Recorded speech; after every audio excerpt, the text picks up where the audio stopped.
Seja bem-vindo ao programa Segunda Vista, produzido pelo LabJorn, o laboratório de jornalismo da FAP.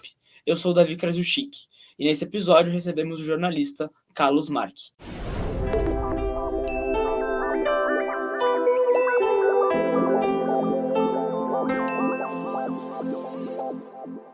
Nascido em Macaé, no Rio de Janeiro, Carlos já passou por alguns dos jornais e emissoras mais importantes do país e acompanhou especialmente o movimento civilista de transição do golpe militar para o retorno à democracia.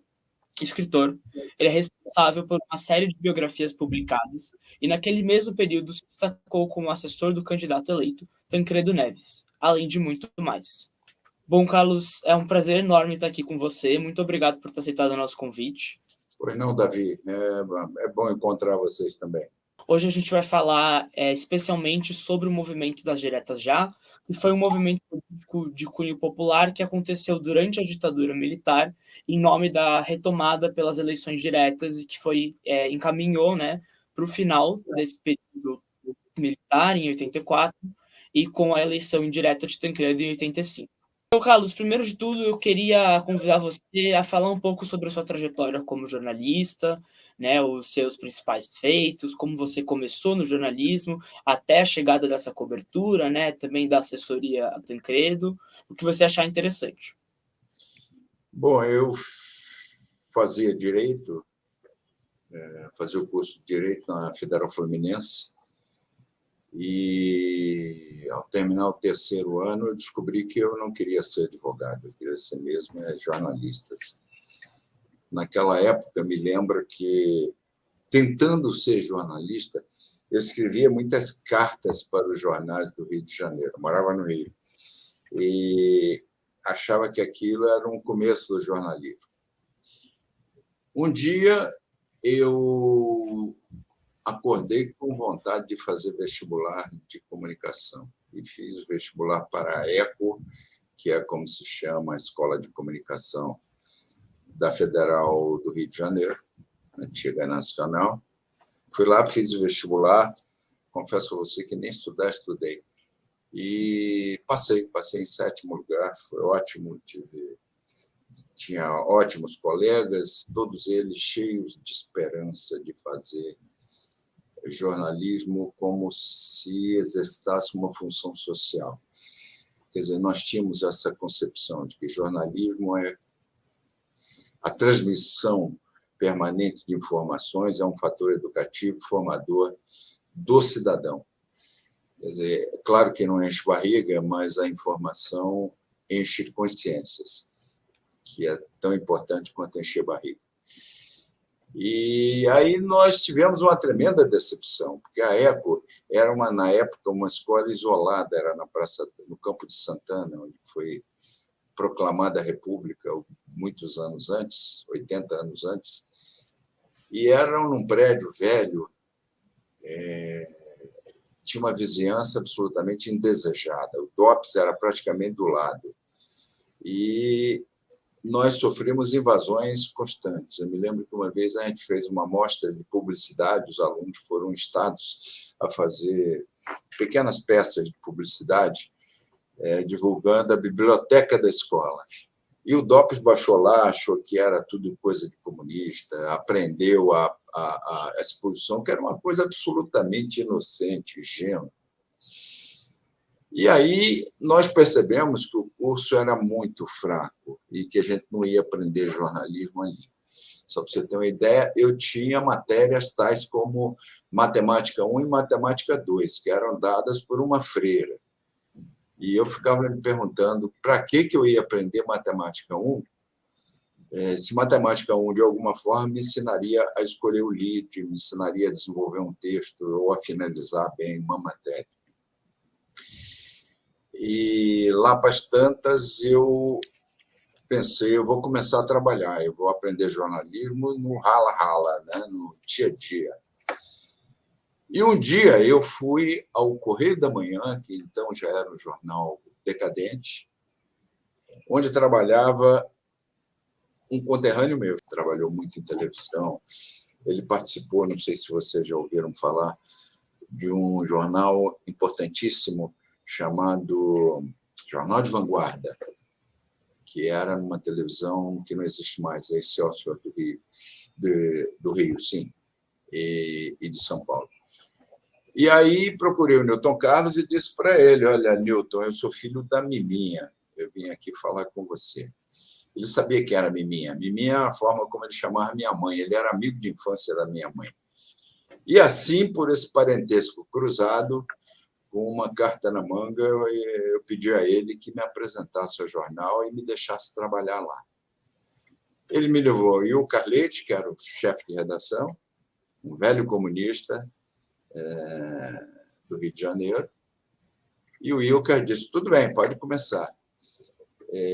Eu perguntei para ele: quanto é que eu vou ganhar? Ele disse assim: 0, até você mostrar que você pode ser jornalista. E acontece que eu provei que eu podia ser jornalista. Eu me lembro que nos primeiros dias do jornal caiu o elevado Paulo de Fronten, que foi, na época, um desastre muito comentado no Rio de Janeiro. Era um viaduto que levava ao túnel Rebouças, que leva, ele existe até hoje. E caiu uma fração dele, uma perna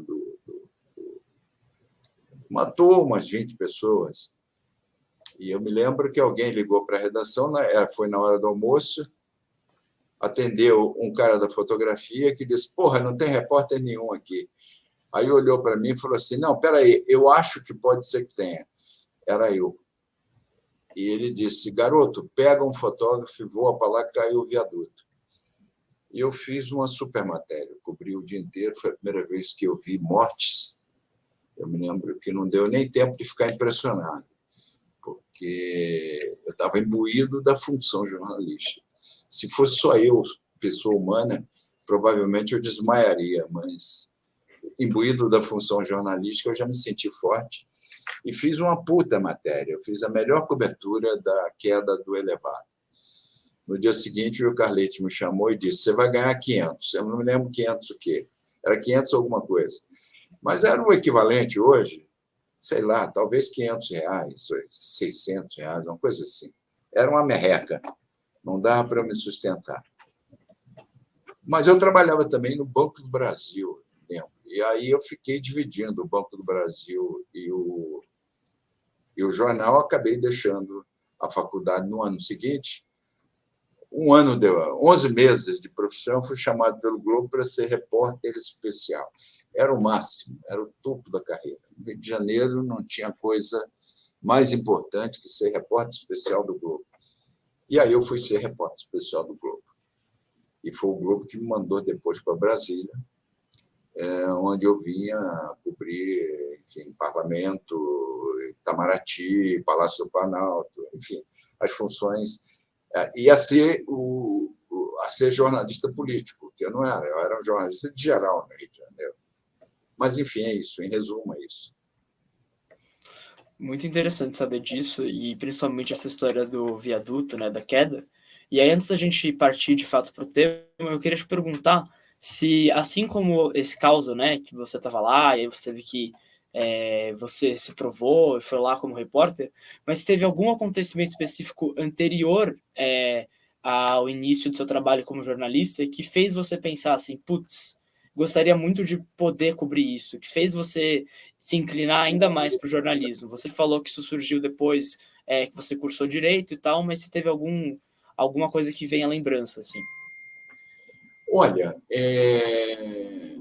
talvez seja difícil explicar isso. Eu não sei se eu vou conseguir transmitir isso para você. Vou tentar.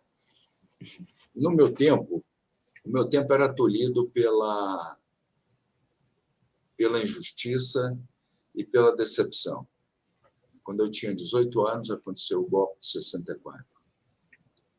E eu pensava: porra, aos 18 anos, o Brasil vai virar uma coisa dirigida por militares. Então, eu tinha uma ideia de fazer jornalismo como uma função política. Aí você me pergunta: mas espera aí, você fazia jornalismo voltado para um lado? Não, eu fazia jornalismo, e essa era a ideia que que era majoritária entre os jornalistas da minha época. A gente se sentia como agentes sociais. Nós tentávamos transmitir consciência política, compreensão daquela situação de falta de liberdade em que a gente vivia, e, principalmente, de enfrentar a censura. Censura era uma coisa muito dolorosa. Você, às vezes, trazia uma pauta para o jornal e a pauta morria nas gavetas. Se você fosse atrás, alguém, se fosse muito teu amigo, te explicaria que não dava para fazer aquilo. Eu cansei de ouvir, não dá para fazer isso. Mas não dá por quê? Não dá por quê? Por exemplo, apurar suspeitas de corrupção na construção da ponte Rio-Niterói, que era uma coisa que acontecia frequentemente na nossa redação. Todo mundo sabia que havia uma baita de uma corrupção, na época conduzida pelos militares, porque eram os militares que tinham o governo, eram os militares que faziam a construção, já com as famigeradas empresas de construção civil do Brasil, mas não dava para fazer. Todo mundo te dizia, não dá para fazer. Então, ser jornalista era uma função essencialmente social, mas uma função social no sentido, não no sentido ideológico, mas no sentido de permitir que as pessoas escolhessem os seus caminhos. Entendeu? E é com esse objetivo que eu buscava ser jornalista. É nessa brecha que eu queria entrar. Eu queria ajudar a preencher essa lacuna. Muito legal. Acho que realmente você conseguiu transmitir super, sim, o que você está tentando dizer, e muito mais interessante do que realmente ter algum evento específico que te direcionou para esse lado. Essa vontade, esse propósito que você vê no jornalismo é, com certeza, um ponto de partida extremamente válido. E, né, bebendo um pouco disso, claro, acho que a gente pode, então, começar a falar, de fato, de como foi a cobertura das diretas, e queria te perguntar justamente, de modo mais geral, a gente pode ir entrando, né, em aspectos mais detalhados, mas como foi, como você se sentiu cobrindo as diretas já, como era a estrutura que vocês tiveram que desenhar para o âmbito daquele momento e tudo, descrever um pouco a experiência geral dessa cobertura. Olha, tinha muito a marca do improviso, eu me lembro. Tinha a marca de uma intensa luta política, porque dentro do próprio partido de oposição, o MDB, não havia consenso, e você sabe muito bem disso, não havia consenso. O MDB tinha vários parlamentares que eram conservadores e que não tinham coragem ou não tinham vontade de enfrentar a ditadura militar. Mas as eleições foram se sucedendo, e aí se deu, Davi, uma questão que marcou a divisão do Brasil, que lutou contra a ditadura. Você sabe muito bem que, por um lado, tinha as pessoas que acreditaram que a luta armada derrubaria a ditadura. É claro que era um ato profundamente heróico, você ser guerrilheiro, mas era um ato também de absoluta nulidade, você se anulava politicamente, porque chega a ser meio risível você imaginar que um monte de estudantes secundários que nunca tinham pegado num fuzil ia treinar uma semana no mato qualquer aí, dava uns tiros numa lata que estava lá adiante, estava pronta para enfrentar as Forças Armadas, que são organizadas exatamente para impor a força de forma absolutamente rigorosa. Então, é evidente que não ia conseguir êxito enfrentando alguém que é muito mais forte que você, que está organizado e que sabe fazer aquilo. Né? As Forças Armadas sabem atirar, sabem matar, sabem prender, sabem cercar, enfim, esse tipo de coisa. E, na época, a gente se via premido a escolher um lado. Eu escolhi o lado do trabalho de conscientização e da conquista do poder pelo voto. né? Eu me alinhei depois com o Partido Comunista Brasileiro, fui militante durante um bom tempo, e tinha amigos que estavam na luta armada e eu tentava convencê-los que aquilo ia dar errado. Pelo contrário do que eles queriam, aquilo ia fortalecer os militares, ia endurecer o regime, ia radicalizar o enfrentamento. Mas eles achavam que não, que iam vencer, que iam ganhar. Tinha aquela aura de herói nas pessoas que faziam a luta armada.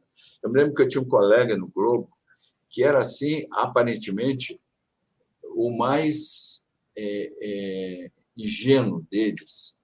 Ele não falava muito de política e todo mundo lá dentro respirava política o dia inteiro. O Globo, como a gente sabe hoje, era cheio de comunistas. Tem aquela frase marcante do Roberto Marinho, quando o general foi cobrar ele, dizer que a tua redação é cheia de comunistas.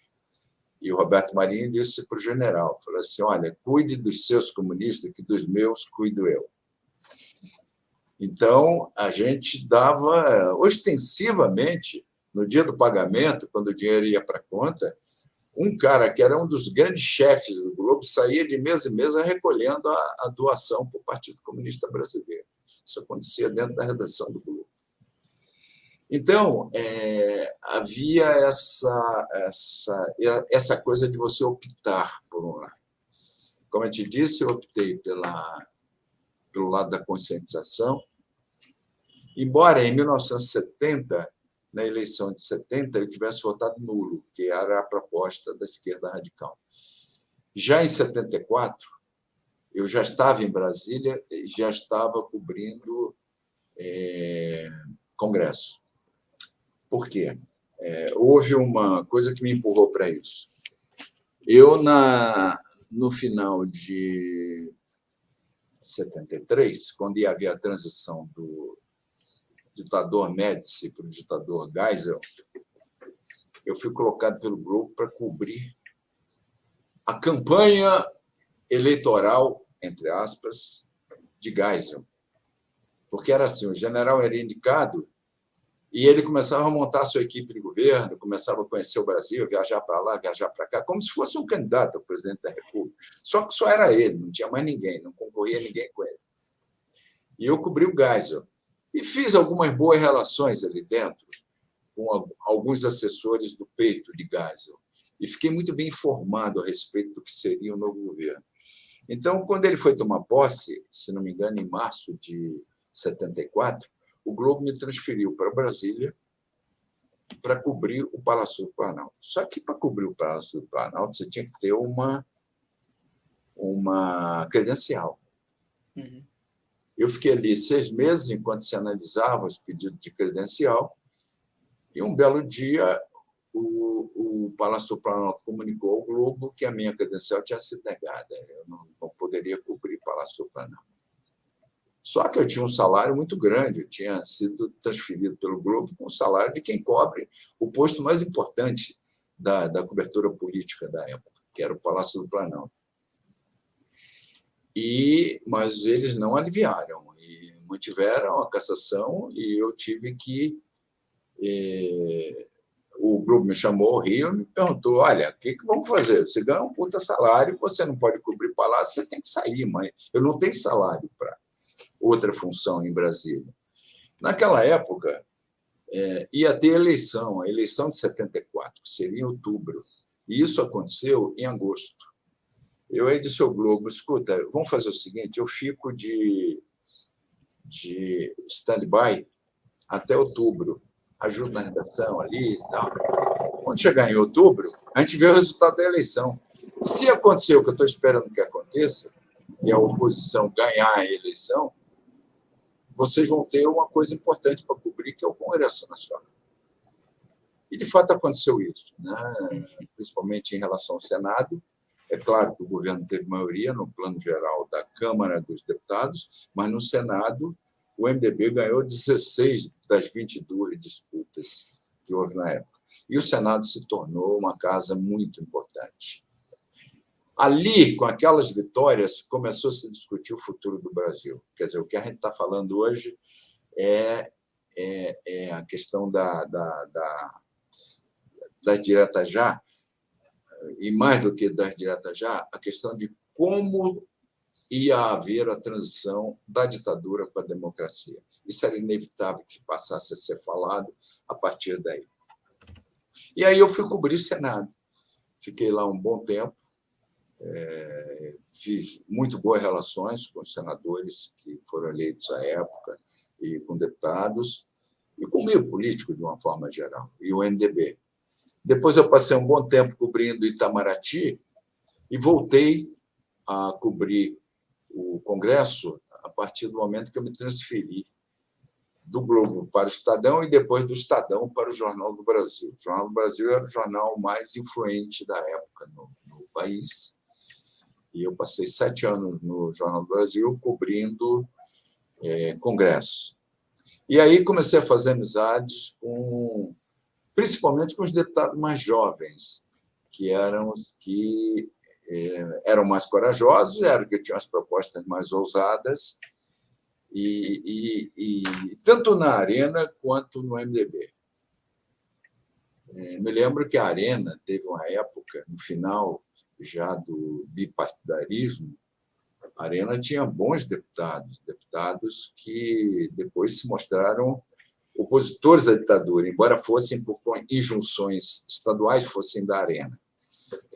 Tinha um deputado de Alagoas, por exemplo, como é o nome dele, meu Deus? Tinha 2 em Alagoas, não estou me lembrando o nome agora. Mas, enfim, ali a gente começou a discutir como será a transição da ditadura para a democracia.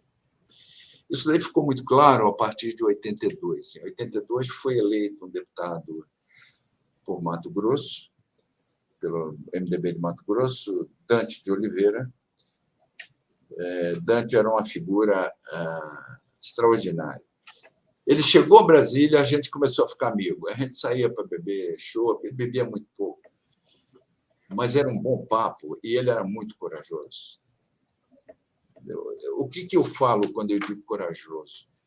Era o deputado que, na época, você tinha assim, o deputado subia a tribuna, aí chegava um outro e falava assim, cara, vê lá o que você vai falar, hein? Não aperta demais o parafuso, não, que a porca estoura.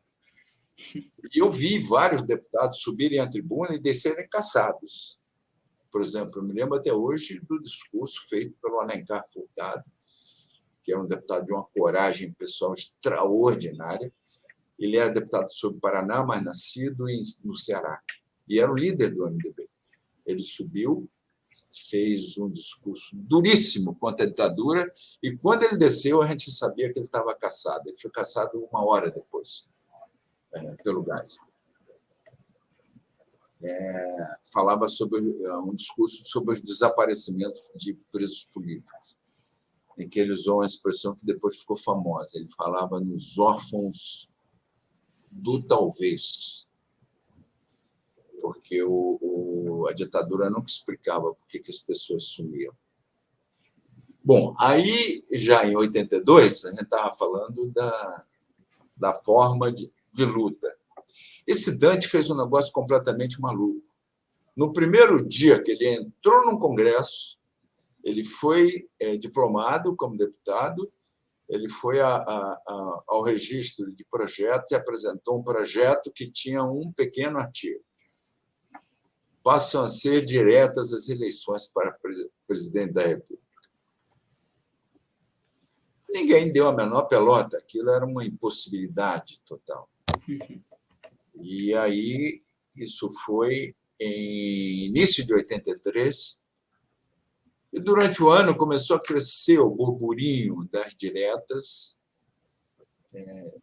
De repente, as pessoas se deram conta de que existia um projeto de emenda constitucional e, portanto, exigia quórum qualificado para restabelecer as eleições diretas. Quando alguém pensou em apresentar novos projetos e tal, todo mundo disse, não, já existe, é aquele lá, é daquele deputado inexpressivo do Mato Grosso. O Dante era muito bem articulado com um grupo de jovens deputados, como eu já te falei antes, conversando, jovens deputados do MDB muito corajosos, muito ousados, todos eles, e muito progressistas. Eu me lembro de poucos agora, a memória me falha, mas eu lembro do Márcio Santilli, de São Paulo, eu lembro do João Herman, que já se foi, aqui de São Paulo também. Tinha um deputado... Bom, todos eles inspirados pelo mítico deputado Francisco Pinto, Chico Pinto, que era da Bahia. Chico Pinto era ligado ao Partido Comunista Brasileiro também. E esse jovem deputado do MDB, eles começaram a pressionar Ulisses Guimarães, que era o presidente do partido, a fazer uma campanha pública, uma campanha nacional pelas diretas. Essa campanha ia e vinha. O lado conservador do MDB bloqueava, porque achava que aquilo era um desafio ao regime. E foi indo, começou a andar. E começou a andar mais por força da insistência de Ulisses Guimarães. Ulisses era um político extraordinário. Eu me lembro de a melhor lembrança que eu tenho dele é uma lembrança pessoal comigo. Ulisses, uma época, ele ficou doente, ele estava com problema de falta de memória, tinha que tomar lítio, ele estava, enfim. E teve que se afastar da presidência do MDB. Ele ficou muito tempo afastado, ficou uns 2 ou 3 meses afastado, e, na época, assumiu o Teotônio Vilela, que era senador por Alagoas. Era um homem que tinha vindo da Arena para o MDB. E o Teotônio, naquele momento, ele estava à esquerda de Ulisses. Ele era muito mais ousado e muito mais à esquerda de Ulisses. Teotônio tacou fogo no parquinho, como presidente do MDB. Quando Ulisses voltou, ele teve que rebolar e teve que se colocar mais à esquerda para poder acalmar a fúria do lado esquerdista do MDB, que o Teotônio tinha incendiado. E aí eu me lembro do seguinte: na véspera da volta de Ulisses, a coluna do Castelo, no JB, nas segundas-feiras, era escrita em rodízio por 3 pessoas. O Ricardo Noblat, que era o chefe da redação, hoje tem um blog bem conhecido. A Eliane Cantanhede, que hoje é da Globo News e do Estadão. E eu. Cada segunda-feira escrevia um.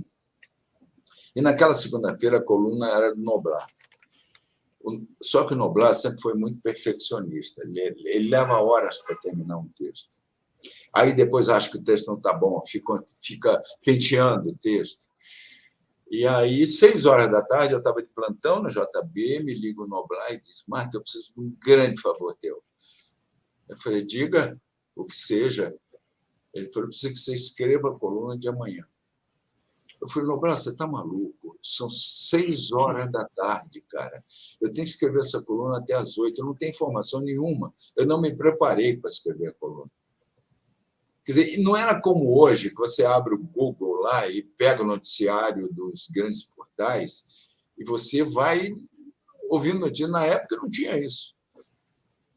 Eu aí pensei: meu Deus, o que eu posso fazer? Aí eu lembrei que no dia seguinte o Ulisses ia voltar a dirigir o MDB.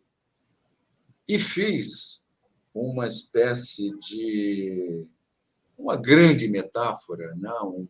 Uma adaptação da história da Odisseia, do Ulisses da Odisseia com o Ulisses do MDB.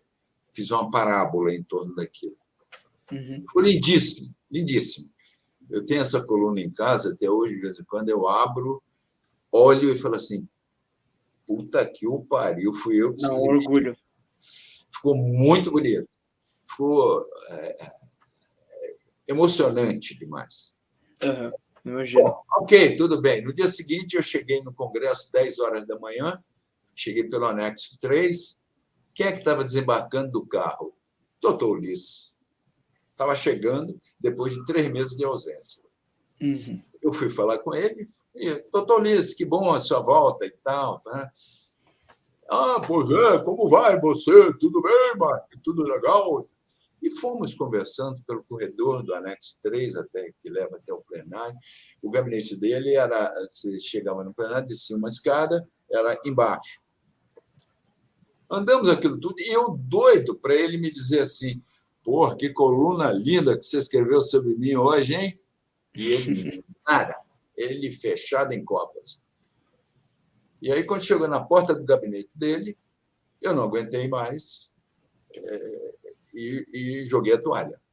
Falei, doutor Luiz, eu queria lhe dizer o seguinte, eu escrevi uma coluna hoje no JB, na coluna do Castelo, que eu acho que está muito bonita, sobre o senhor. Aí eu falei, você escreveu? Escrevi. Eu vou ler, vou pedir a Terezinha para selecionar para mim. Terezinha era a secretária dele. Uhum. Aí eu me despeço dele, eu viro para a esquerda e ele vira aqui para a direita para entrar no gabinete. Aí eu vejo no bolso do paletó dele, saltando um pouquinho para fora, a minha coluna recortada. Ou seja, ele já tinha lido, já tinha saboreado, e ficava fingindo para mim, fazendo um tremendo nunco doce, dizendo que não leu. No dia seguinte, eu cheguei no gabinete dele, a coluna estava num quadro, de cima a baixo, pendurada na parede. Então, eu tinha, a partir daí, minha relação com o Ulisses mudou completamente. Né? Ele tinha lá as preferências dele na imprensa, né? Mas ele passou a falar comigo muito carinhosamente a partir disso. E o que tínhamos ali? Tínhamos o fato de que o Ulisses era o presidente incontestável do MDB, ninguém tirava ele do cargo, e ele tinha resolvido apoiar as diretas. Se você me perguntar o que foi mais fundamental para as diretas, eu diria que nem foi essa disposição incomum do Ulisses, foi mais a disposição pragmática de Franco Montoro, governador de São Paulo, e de José Richa, governador do Paraná, que também foi meu grande amigo, que tem um filho que já foi governador agora, mas parece que não é exatamente como o pai. O Montoro e o Richa resolveram bancar a campanha das diretas. E você tinha o Brizola no Rio, que era meio... Brizola sempre foi individualista, ele só jogava o jogo dele, ele só corria na raia dele. Mas na campanha das diretas ele acabou aderindo mais adiante. Mas quem bancou inicialmente, até porque isso demandava uma questão prática, você montar um comício, fazer propaganda, montar palanque, botar som, colocar ônibus para levar pessoas. Isso precisava do governo do Estado, né? Um partido não conseguia bancar isso. E o Montoro resolveu bancar. Fizeram, aí você está acostumado com isso. Já leu sobre isso. Né? Fizeram o primeiro comício em Curitiba, deu 40 mil pessoas, que não era um público assombroso, mas era um público animador. Para um ponto de partida, né? Com certeza. E aí o Montoro decidiu, agora vamos por tudo ou nada, vamos fazer em São Paulo, Praça da Sé. Né? E aí aconteceu um fato que foi quase... Eu não estou querendo puxar a brasa para a minha sardinha, mas foi quase definidor da campanha das diretas, que foi o seguinte: 3 dias antes do comício de São Paulo, na Praça da Sé, não, 3 dias antes do comício de Curitiba, eu estava de plantão no JB, em Brasília, e comecei a ligar. Liguei para o governador do Ceará, que era um cara da Arena, mas era muito democrático. Tinha uma relação muito boa com o MDB e queria democracia. Ele começou a me dar um monte de indícios de coisa. Ele não falou claramente, mas ele falou assim, sabe, uma coisa que você, jornalista, começa a perceber. Eu liguei para ele e falei, bom dia, Totó, tudo bem? Ele falou assim, não posso falar com você, que eu estou com a garganta completamente arranhando. Então, vou falar rápido. Então. Quando eu desliguei o telefone, tinha 1h15 de conversa. Aí, o que um jornalista pensa? Olha, eu não sei o que ele disse para mim, mas se o cara disse que está com a garganta ruim e fica 1h15 no telefone com você, ele queria me dizer alguma coisa que eu não percebi. Com certeza. Aí eu liguei de volta. Falei, Totó, olha, tem algumas coisas que estão tortas aqui. Eu preciso que você me explique melhor. E ele escorregando. Dizia, mas não dizia. E eu tive que fazer um monte de deduções a partir dali. Aí eu falei, meu Deus, eu estou com uma percepção que é muito complicada para escrever, mas... Aí liguei para o Roberto Magalhães, que era governador de Pernambuco. Aí eu já tinha um certo direcionamento de conversa. E o Roberto Magalhães começou a me dizer coisas que confirmavam aquelas percepções que eu tinha tido. Eu sentei na máquina, que na época era máquina, não era computador, e pensei assim, olha, calça de veludo ou bunda de fora. Eu vou tacar o cacete aqui. E fiz uma matéria que foi manchete do JB no dia seguinte, dizendo o seguinte, 2 dias antes do primeiro comício das diretas, atenção, e logo em seguida teria a Praça da Sé. Deixa eu tentar me lembrar. Desculpa, Davi, não foi 2 dias, 3 dias antes do comício de Curitiba, não. Foi 3 dias antes do comício da Praça da Sé. Sem problema. Eu escrevi para segunda-feira, o comício era na terça. E a manchete do JB foi: Tancredo prepara a sua candidatura pela via indireta. Uhum. O que eu dizia na matéria? Eu dizia que o Tancredo estava conversando com setores menos conservadores da arena para atraí-los a uma candidatura que devolvesse a democracia ao Brasil. Uhum. Mas o candidato que ia devolver a democracia ao Brasil, todo mundo acreditava, ia sair dos comícios das diretas, não era isso?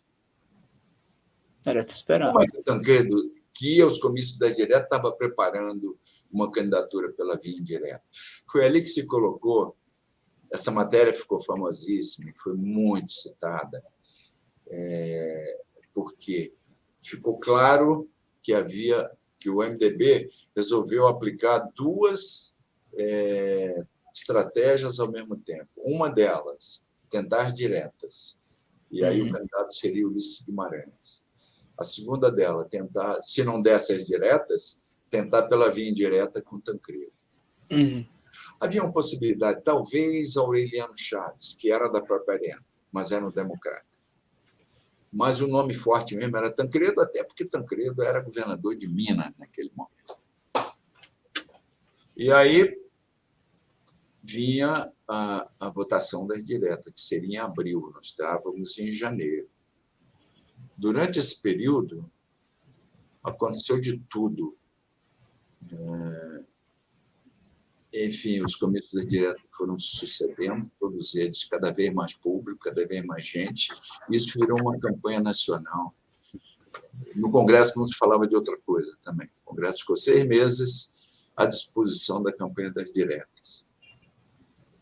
E de tal forma, aquilo se notabilizou, que eu me lembro que alguém inventou, que a campanha das diretas teria como marca os homens usariam gravata amarela e as mulheres usariam um lenço amarelo ou uma blusa amarela, não lembro bem agora. Eu não tinha gravata amarela, eu passei num camelô e comprei uma gravata de tricô amarela. Eu ia trabalhar com aquela gravata de tricô amarela. Quase todos os jornalistas usavam, menos os chapa branca, que estavam acostumados e queriam a ditadura. Esses não, esses eram contra.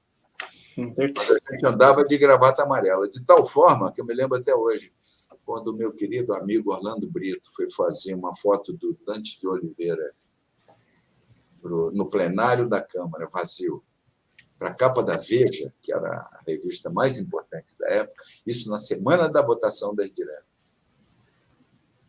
O Brito olhou para o Dante e falou assim: mas, Dante, você não está usando gravata amarela. Aí o Dante falou: puta merda, esqueci. Aí eu tirei minha gravata, dei para o Dante botou minha gravata e a foto da capa da Veja com Dante Oliveira foi com a minha gravata. Minha gravata já saiu na capa da Veja. E aí veio a votação. Foi aquela decepção terrível, faltaram pouquíssimos votos, mas fez o governo tremer nas bases, né? Então, aquela campanha não se perdeu. Aquela campanha, ela praticamente decretou a morte da ditadura. A campanha pública, os comícios entupidos de gente.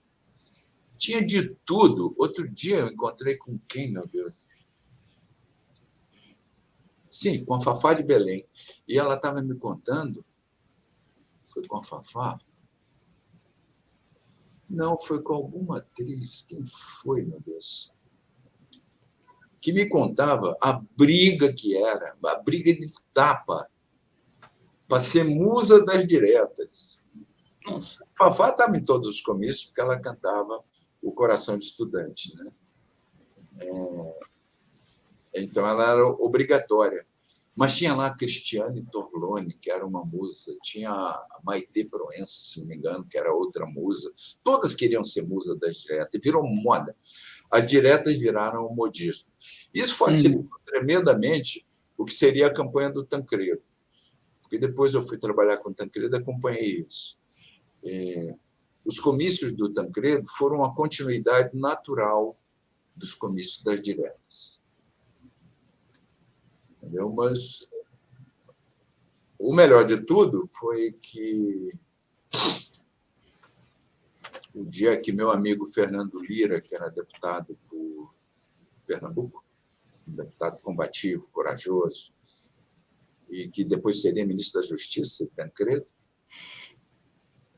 o Fernando Lira e o Fernando Henrique, que era senador, me perguntaram se eu não queria assumir um cargo na área de comunicação do governo. E eu disse que sim, estava disposto, até porque eu estava praticamente...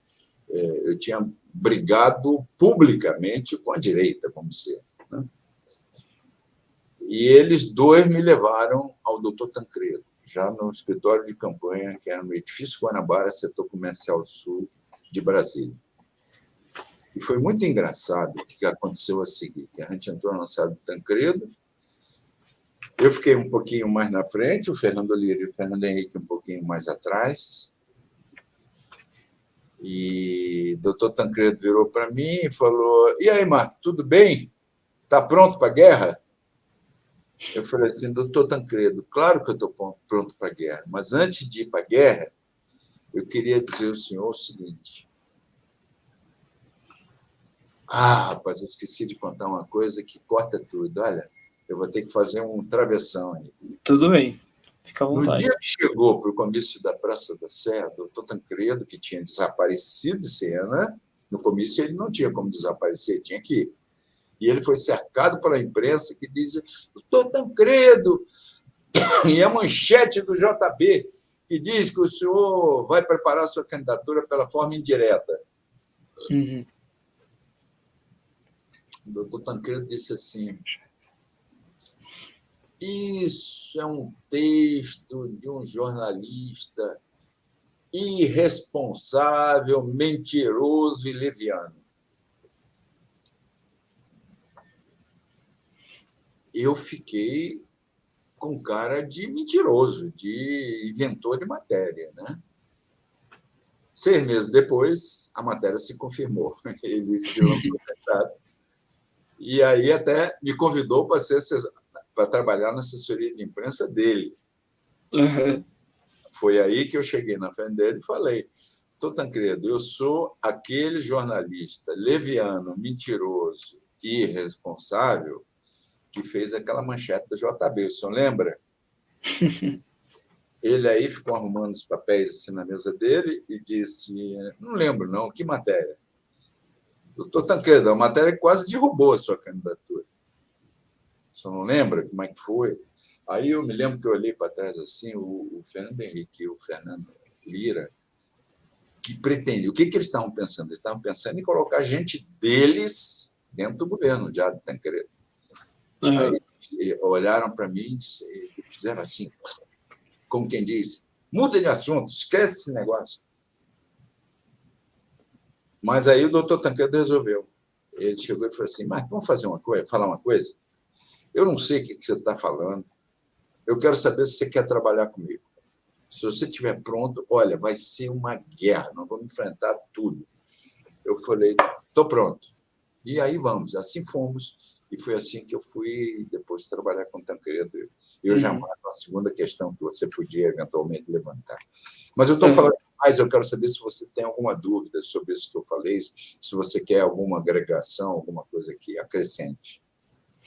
Nossa, eu acho que você já construiu um panorama extremamente interessante. E o que eu ia comentar com você, inclusive, é muito legal eu vi essa perspectiva porque a gente se distancia um pouco dessa ideia de que a cobertura em si, né, ela é no momento da eclosão de fato, geralmente no momento do clímax, né, do evento político e tudo, e você construiu aí um panorama que vem desde lá de trás e uma associação a uma figura específica e a outra, e como isso vai se construindo, e que é realmente tudo isso, de certa forma, está envolvido, né, na cobertura, e como que se deu esse processo todo. Então, acho que pedir para você só continuar mesmo e como foi esse momento, como que chegou nesse clímax e tal, das diretas de fato, e a conclusão desse período, né? Depois, lógico, com a morte do Tancredo e tudo mais. Naquela época, Davi, a gente tinha uma enorme vontade. Se lembra que lá no começo eu falei que a gente queria ser jornalista para cumprir uma certa função social, que é de Sim, transmitir sim. consciência para as pessoas. Uhum. E aí a gente está ali a 2 milímetros, a distância muito pequena de ser jornalista chapa branca, não em direção ao governo, mas em favor de uma ideia. É a mesma coisa. Você não pode ser jornalista em favor de uma ideia. Você tem que ser jornalista a favor de uma faixa da população, sim. Das faixas menos favorecidas, sim. Mas você não pode duas coisas. Não pode exorbitar nessa tua função de transmitir informação e não pode inventar. Uhum. Você tem que transmitir a informação correta. Lógico. Sabe, e eu sei, nós sabemos, que a maior tentação da vida de jornalista é o que a gente chamava de melhorar a matéria. Então, a matéria está ótima. Mas aí, se você inventar uma coisinha aqui assim, a matéria vai ficar muito melhor. Mas ela não é real. Sim. É uma tragédia quando um jornalista resolve inventar uma matéria. Eu vi muito isso ao longo da minha vida. E no sentido político, isso existe também. A gente acabou de ver aí o surgimento dessa coisa pavorosa, dessa coisa asquerosa que é fake news.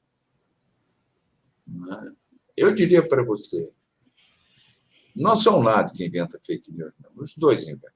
Os dois trabalham com fake news. Eu cansei de ver os dois lados, tanto o pessoal da direita quanto o pessoal da esquerda, operar com fake news. Então, eu passei a entender que o momento mais crucial da vida do jornalista é na hora que ele tem a tentação de melhorar a matéria e ele segue o velho princípio de não, eu só Uhum. vou na minha matéria o que eu apurei de fato, o Sim. que eu ouvi das pessoas. Você não tem o direito de melhorar a sua matéria. Eu estou me lembrando muito disso, eu fiquei muito impactado por um filme que eu vi esses dias, em que o cara fez isso, melhorou a matéria. O filme se chama True Story, a história verdadeira. Eu não sei Acho que se eu em português o título é esse. mas em Acho que inglês eu é vi. True Story. Era um jornalista do New York Times que foi fazer uma matéria num país supostamente africano, em que cidadãos, pessoas eram escravizadas para o trabalho. E ele aí trocou os personagens, pegou a história de um personagem, botou em outro, enfim. E aí, quando foi desmentido, foi desmentido, o diretor de redação chamou ele e falou assim: que merda é essa? Ele falou assim: não importa se aconteceu com um, se aconteceu com o outro, o importa é que acontecia. Eu falei: não, se você nomeou que foi com fulano, tem que ter sido com fulano. E ele aí entrou em desgraça. E depois, enfim, acontece uma outra história nesse filme que vai enfiar ele pelo mesmo buraco. Entendeu? Foi a história de um assassino, de um condenado à morte, que ele se propõe a contar a história desse assassino. E Sim, aí isso acendeu muito em mim, à luz dessa nossa conversa de hoje, essa ideia de dizer a pior coisa que um jornalista pode fazer é tentar melhorar a sua matéria. O que mais que a gente poderia falar? Eu acho muito interessante que você entrou nessa questão da fake news, porque, né, e aí já linkando um pouco com a nossa conclusão aqui da conversa, que eu queria ouvir você falando um pouco sobre como você visualiza, né, a transformação dessas coberturas, né, em relação ao que era na época, como é hoje, porque como você colocou, né, as fake news e tudo, e é óbvio que as fake news elas não são uma coisa inédita agora, né, mas a gente está numa era em que a reprodução da imagem ela é muito mais frequente, a gente tem muito estímulo na internet, e pensando mesmo, né, na questão em relação aos jovens e tudo mais, cada vez mais difícil determinar o que é verdade e o que não é. Então, queria que você falasse um pouquinho sobre como você vê essa diferença, né, entre essa cobertura naquela época, uma cobertura hoje, e falar sobre essa questão da veracidade, esse problema, e conselhos que a gente consegue passar, né, para os futuros jornalistas que estão se formando e tal. Olha, eu acho que, acima de tudo, a gente precisa lutar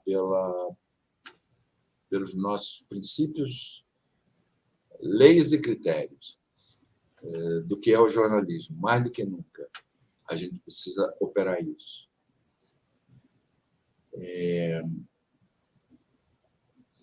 Porque, mais do que as fake news, eu acho que o nosso grande desafio é a questão da internet. Uhum. Quer dizer, tudo bem, a internet deu voz a milhões de idiotas, já dizia Humberto Eco.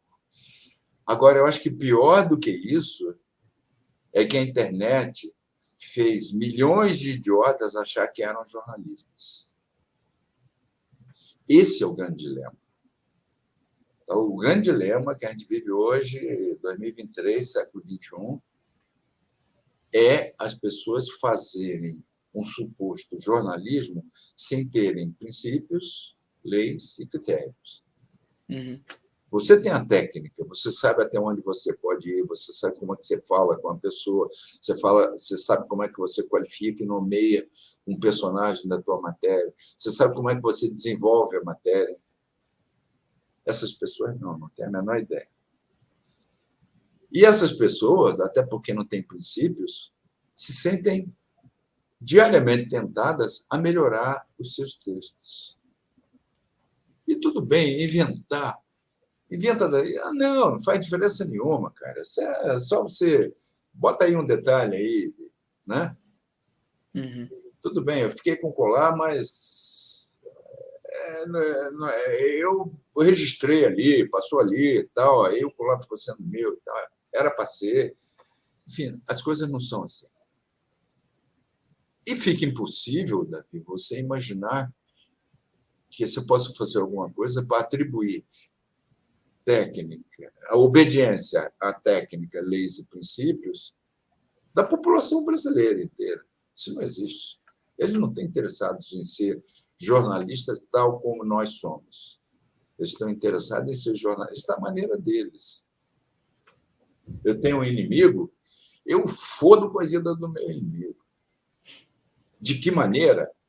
Com que escrúpulo, Não, que escrúpulo, cara, deixa para lá. Então, acho que a gente tem esse desafio de tentar explicar para as pessoas, primeiro, de ocupar os espaços, e segundo, de explicar para as pessoas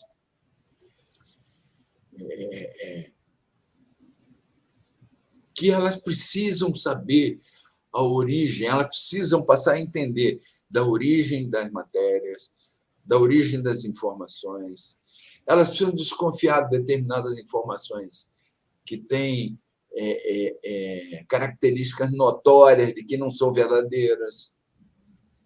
Né? E quais são essas características? Como é que você identifica? Como é que você busca uma fonte? Como é que você busca uma referência? Uhum. Isso tudo você tem que explicar para as pessoas. Mas aí que está. As pessoas não estão muito interessadas em saber técnica de jornalismo. Então, eu, sinceramente, eu me sinto profundamente desanimado quando eu vejo, primeiro, a incapacidade de leitura das pessoas, a incapacidade de compreensão. Você quer ver uma prova disso? Você escreve alguma coisa no Facebook ou no Instagram, e eu já vi pessoas que entendem exatamente o contrário. Olha que eu escrevo com determinado critério. Estou lá, escrevo há mais de, enfim, quase 60 anos que eu escrevo. E as pessoas não entendem, cara. Por quê? Porque a leitura é enviesada, a leitura é torta, a leitura é mal feita, é na diagonal. Então, eu acho que a gente tem uma tarefa hercúlea pela frente, que é de ensinar as pessoas a desconfiar de determinadas informações que não são fidedignas. Não sei como é que a gente vai fazer isso. Eu penso nisso 24 horas por dia. E é muito difícil você conseguir isso com a internet. É claro que a gente não pode pregar a extinção da internet, não é o caso. A gente precisa descobrir meios de tornar a internet checável e confiável. Uhum. Né? A gente precisa atingir esse novo patamar. Como fazer isso? Eu ainda não vi uma proposta definitiva, uma proposta convincente sobre isso. Mas que a internet não pode ficar do jeito que está, que um vagabundo qualquer chega lá, inventa uma história. A gente está vivendo num mundo de invenções, um mundo de, né? Sim. Completamente utilizado. É realmente muito complicado, porque se por um lado é isso, é como você bem falou, a gente não pode extinguir a internet, a gente tem um lado muito positivo nisso. A gente consegue ter um acesso à informação quase imediato, muito mais democratizado e tudo, apesar de que na internet ainda tem muito mais no que se democratizar, se dividir, lógico, mas ao mesmo tempo é isso, assim, é todo mundo, eu acho que você definiu perfeitamente, assim, todo mundo se julga no direito de querer bancar o jornalismo e se coloca como agente de transmissão de informação, e aí é muito ruído de um lado para o outro e a gente tem que saber encontrar a melhor forma de manejar, com certeza.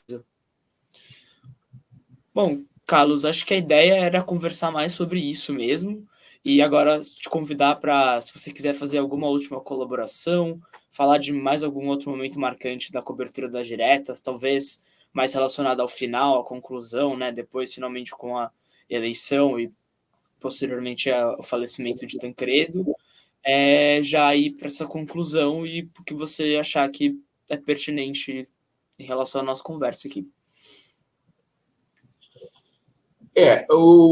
Na verdade, o Brasil é um país que não dá muita sorte, né, cara? A gente tem que considerar isso. Com certeza. Foi o andamento perfeito, tudo que aconteceu, quer dizer, as diretas, a campanha das diretas se integrou à campanha de Tancredo. Eu me lembro, a campanha de Tancredo tinha cara de campanha das diretas. O Tancredo conseguiu absorver toda a esquerda, conseguiu absorver, enfim, as forças de esquerda que estavam agrupadas no PT, conseguiu absorver, trazer o Brizola, aproximar o Brizola, todos os segmentos de esquerda e de centro-esquerda, e ele representava um segmento forte de centro, centro-direita. A gente conseguiu isolar completamente o que seria a conjugação da ditadura. E aí acontece aquilo que aconteceu com Tancredo, que era... Por que tinha que acontecer naquele exato momento, né? A gente nunca... Eu vou ficar me perguntando isso a vida inteira. É claro que eu vou sempre me lembrar do dia em que eu tinha ido para casa tomar um banho, véspera da posse. Aí toco o telefone, não tinha celular na época.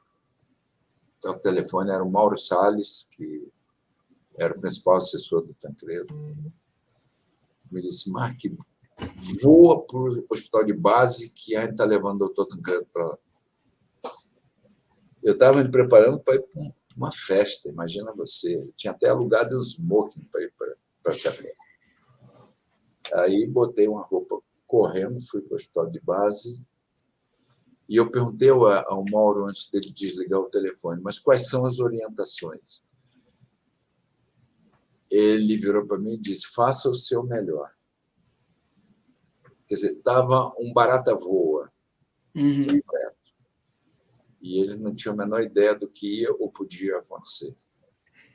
E aí aquilo que a gente já sabe, chegou no hospital de base, todo mundo entrou, opera, não opera, aqueles médicos arrastaquera de Brasília. Eu morei muito tempo em Brasília. Brasília foi a cidade que eu morei mais tempo na minha vida. Tenho 3 filhos, os 3 nasceram lá. Mas os médicos de Brasília, todo mundo sabia, eram o fim da picada. Médicos muito fracos. E Tancredo fazia o pior de tudo, que ele usava os médicos agregados ao poder.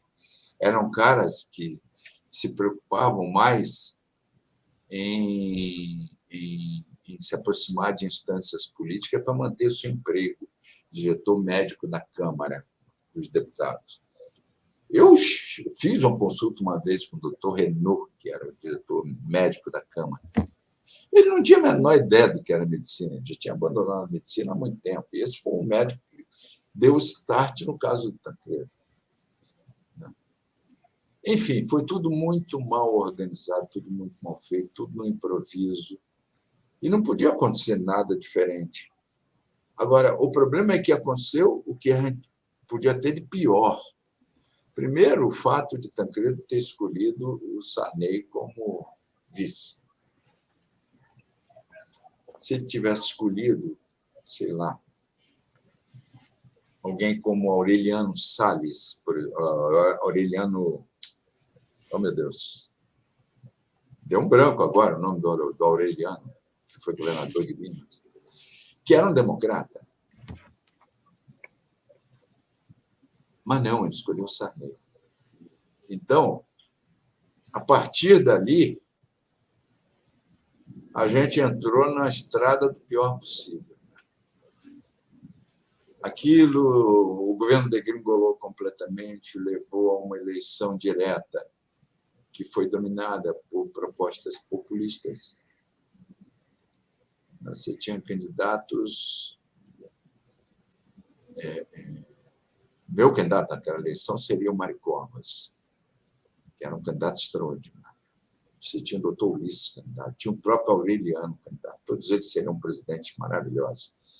Você tinha o Brizola, que tinha um jeito personalista de conduzir a política, que eu não gosto. Eu acho que política é uma coisa mais ampla que uma ideia personalista, mas era muito melhor. E a gente caiu na opção de um Lula jovem, radical, despreparado, e de um Collor que era um calhorda, não passava disso. E aí a gente entrou num perímetro de escolhas terríveis. Depois tivemos três boas presidências, Fernando Henrique, Lula, primeiro mandato, e depois, outra vez, caímos naquele ciclo. Parece que o Brasil se cansa, num determinado momento, de fazer sucesso ou de dar certo, e entra numa fase de... Não, agora eu vou arriscar o azar. E aí acontece isso tudo que tem acontecido, até chegar ao cúmulo de eleger essa coisa que passou os últimos anos dirigindo o Brasil. Uhum. Enfim, eu lamento muito por meu país. Eu me lembro que a gente se dedicou muito. As pessoas que levaram o processo das diretas já eram parlamentares e pessoas, homens e mulheres, decididamente brasileiros, grandes brasileiros, sabe? Tenho muita saudade deles.